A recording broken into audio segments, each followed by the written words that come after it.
So hey guys, welcome back to my channel. तो दोस्तों, जैसा कि हमने मार्शल मास्टर के पिछले एपिसोड में देखा था कि जब थंडर प्रिंस चैन साओ से पूछता है कि आखिर तुम इतनी कम उम्र में ब्लू लोटस फ्लेम जैसे लेजेंडरी टेक्निक कैसे इस्तेमाल कर सकते हो, आखिर राज क्या है, जिसके जवाब में चैन साओ बता देता है कि वही किन चैन है। मगर इस बात पर तो थंडर प्रिंस को विश्वास ही नहीं होता और उसके साथ साथ यहाँ पर बाकी सभी लोग ये चीज सुनकर काफी ज्यादा हैरान हो गए थे। फिर इसके बाद थंडर प्रिंस अपने स्पिरिचुअल फॉर्मेशन को एक्टिवेट करता है, जिसके अटैक से चैन साओ का blue lotus flame formation destroy हो गया था। और अब आगे दोस्तों, आज के एपिसोड की शुरुआत बिल्कुल उसी जगह से होती है जहां हमें दिखाया जाता है कि चैन साओ थंडर प्रिंस से कहता है कि मैंने तो तुम्हें बता दिया, अगर तुम्हें इस पर विश्वास नहीं है तो भाड़ में जाओ। और इतना कहने के बाद तेजी से उसकी तरफ बढ़ते हुए अटैक कर देता है। थंडर प्रिंस उसका एक अटैक तो रोक लेता है, लेकिन फिर चैन साओ उसके ऊपर लगातार कई सारे पावर स्लैश अटैक करता है, जिससे उसका स्पिरिट फॉर्मेशन पूरी तरह से डिस्ट्रॉय हो जाता है। तो ये चीज देखकर थंडर प्रिंस काफी ज्यादा फ्रस्ट्रेट हो जाता है और अपने स्वॉर्ड को लाइटिंग से चार्ज करके एक जायंट स्वॉर्ड फॉर्मेशन को क्रिएट करता है। चैन साओ भी ये चीज देखकर उसको रोकने के लिए अपने लाइटनिंग मैजिक को एक्टिवेट कर देता है और जैसे ही उन दोनों के अटैक्स टकराते हैं, थंडर प्रिंस का स्वॉर्ड फॉर्मेशन पूरी तरह से डिस्ट्रॉय हो जाता है। और जैसे ही थंडर प्रिंस अपने स्वॉर्ड को वापस बुलाता है, तो अब उसका स्वॉर्ड उसके कंट्रोल में नहीं रहता।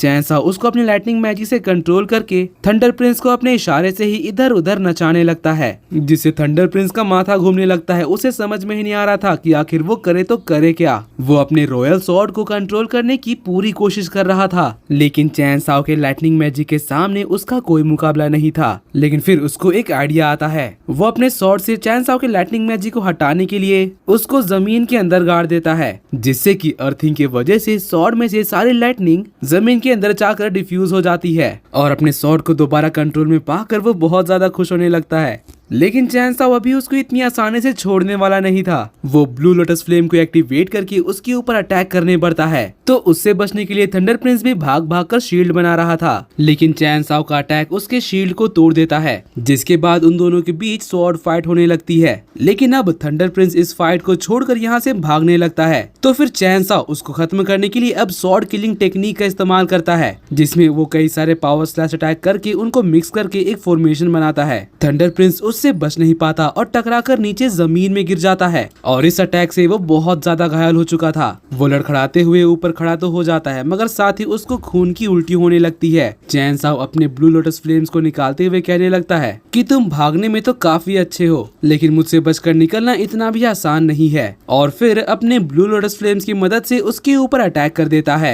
लेकिन इससे पहले कि थंडर प्रिंस उससे बचकर निकल पाता, ब्लू लोटस फ्लेम्स उसको चारों तरफ से घेर लेते हैं और उन तीनों फ्लेम्स के कॉम्बिनेशन अटैक से वो जल भी जाता है और उसकी बॉडी में लगा हुआ ब्लू फ्लेम्स अब जा भी नहीं रहा था, चाहे वो कितना भी कोशिश क्यों ना कर ले। उसका थंडर मैजिक भी इसके सामने बेकार था। फिर हमें दिखाया जाता है कि अब उसके सामने और भी कई सारे ब्लू लोटस फ्लेम्स आ चुके थे और इससे पहले कि वो यहाँ से भागता, वो सभी लोटस एक साथ ही उसके ऊपर फ्लेम अटैक करते हैं, जिससे उसकी बॉडी बुरी तरह से जलने लगती है। और ये चीज देखकर नीचे खड़ा मास्क एल्डर परेशान हो जाता है। वो तुरंत उसकी मदद के लिए बढ़ने लगता है, लेकिन तभी उसका रास्ता रोकने के लिए रेड डीमन आ चुका था। वो उसके ऊपर अपने वेपन से अटैक करता है और साथ ही उनका रास्ता रोकने के लिए एक ब्लड बैरियर भी बनाता है और फिर हंसते हुए उनके पास जाकर कहने लगता है कि तुम्हारा दुश्मन मैं हूँ, अगर नजर हटी तो दुर्घटना घटी। मास्क एल्डर इसके जवाब में कहने लगता है कि रेड डीमन, तुम्हें क्या लगता है कि मैं तुम्हें जान से नहीं मार सकता? और इतना कहते ही फ्यूरियस ब्लड क्लो फॉर्मेशन को एक्टिवेट करता है। ये फॉर्मेशन बहुत ही ज्यादा बड़ा और पावरफुल था। इसके अंदर से एक बहुत ही बड़ा सा क्लॉ बाहर आ रहा था। रेड डीमन भी उसकी एनर्जी महसूस कर पा रहा था कि ये स्ट्रॉन्ग है। फिर मास्क एल्डर बिना किसी देरी के उस बड़े से क्लॉ फॉर्मेशन के अंदर से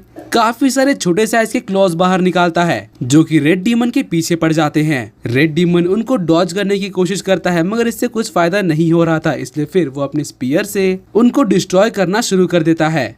लेकिन इस मौके का फायदा उठाकर मास्क एल्डर उसको जकड़ लेता है और उसके बड़े बड़े नुकीले पंजे उसके शरीर में घुस रहे थे, जिससे रेड डीमन को काफी दर्द हो रहा था। वो बूढ़ा जादूगर तो ये चीज देखकर बहुत ज्यादा खुश हो जाता है। वो तुरंत अपने घोस्ट फॉर्मेशन को एक्टिवेट करके रेड डीमन को मारने के लिए अपने भूतों को भेजता है। लेकिन इस बार उसके अटैक की सोल एनर्जी काफी ज्यादा प्योर थी, इसलिए ये देखने में बिल्कुल लेजर की तरह लग रहा था। और इस बार वो दोनों एल्डर बिल्कुल टीम वर्क में काम कर रहे थे। जैसे ही वो लेजर रेड डीमन के पास पहुंचता है, मास्क किलर अपना पंजा हटा लेता है, जिससे वो लेजर रेड डीमन के सीने के आर पार हो जाती है और रेड डीमन नीचे जमीन में गिर जाता है। ऐसा लग रहा था कि वो मर चुका है। बूढ़ा जादूगर भी कहता है कि फाइनली हमने इसको खत्म कर ही दिया। जिसके बाद फिर मास्क किलर और वो बुढ़ा थंडर प्रिंस की मदद के लिए बढ़ने लगते हैं, लेकिन चैन सॉ तो ये चीज देखकर मुस्कुरा रहा था। फिर हमें थंडर प्रिंस को दिखाया जाता है जो कि अब नीचे जमीन में गिर गया था, मगर इससे पहले कि वो दोनों थंडर प्रिंस के पास जाकर पहुंचते, उन्हें अचानक से मैजिकल रोप्स की मदद से कोई बांध देता है। और दोस्तों ये सब करने वाला और कोई नहीं बल्कि रेड डीमन था।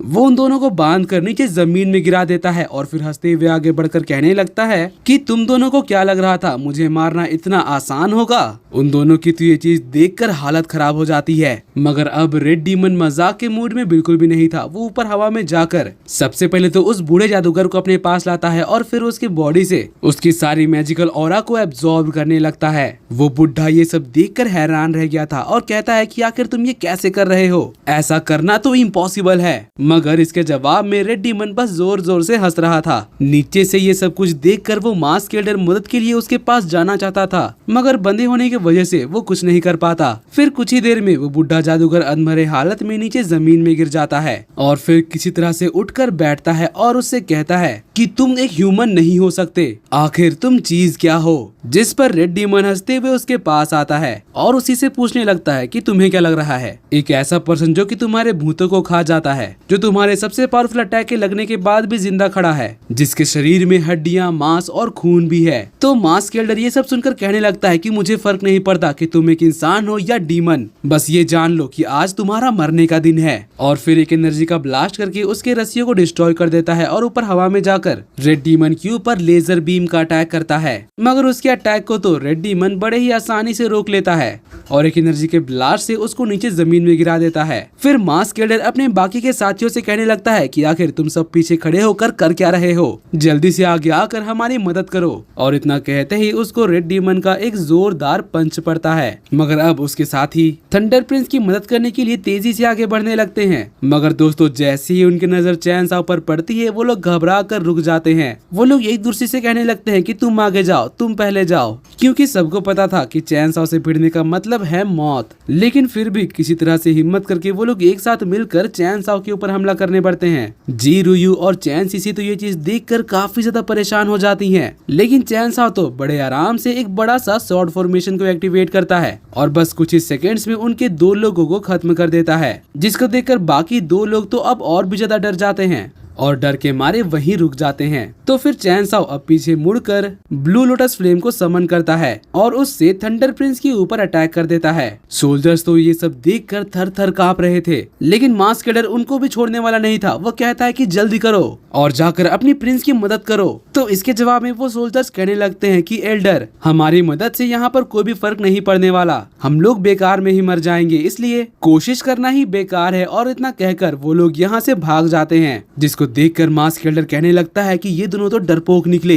तभी उसके ऊपर रेड डीमन अटैक कर देता है। और दोस्तों इसी के साथ आज का ये एपिसोड यहीं पर खत्म होता है। अगर आपको मेरी एक्सप्लेनेशन और ये एपिसोड पसंद आए तो प्लीज वीडियो को लाइक कर देना और जाने से पहले चैनल को सब्सक्राइब करके बेल नोटिफिकेशन भी ऑन कर लेना, ताकि जैसे ही इसका नेक्स्ट एपिसोड आए तो आपको सबसे पहले पता चल जाए। तो मिलते हैं आपसे अगली वीडियो में, तब तक के लिए bye bye, be happy, be safe and thanks for watching.